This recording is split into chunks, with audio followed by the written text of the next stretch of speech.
I'm finding more success with the co-housers figuring out how to make it affordable themselves together.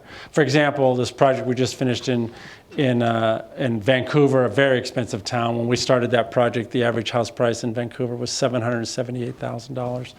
And we ended up building a lot of very simple apartments that one person would own and 4 other people would rent from in that same house. So they were actually designed to be shared houses, for example. And that works out fine there, largely because they have a 6,100 square foot common house.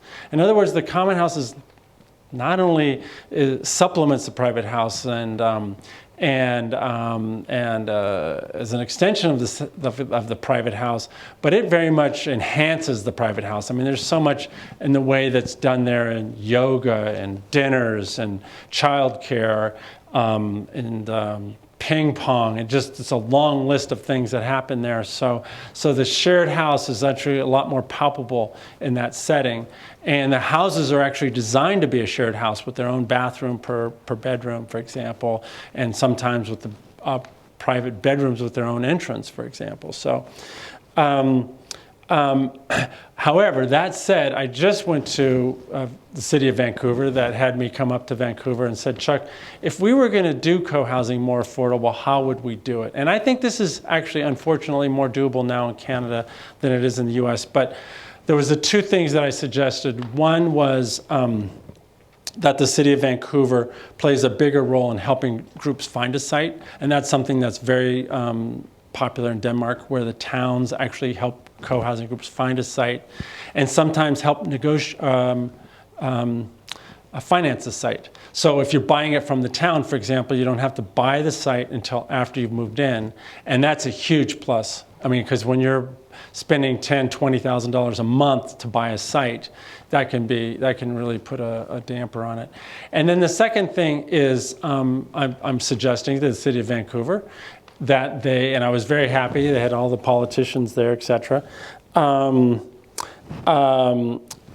the city of Vancouver also guarantee the financing for the construction. That's not only potentially a 10 or 11% cost to finance, to get the construction financing done, but it's also a big risk.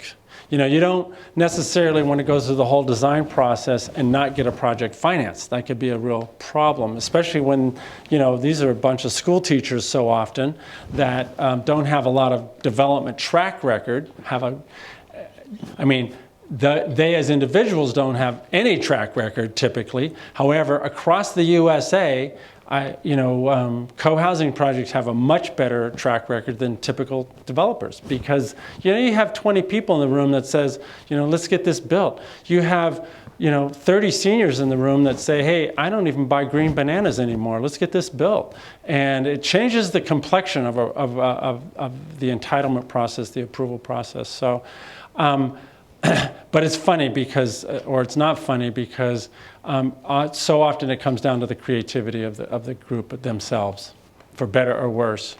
And I just don't think we're going to get governments in the USA turned around very fast. The Canadians were very open to it. For them to have me come up there and talk to them about it was very much a plus.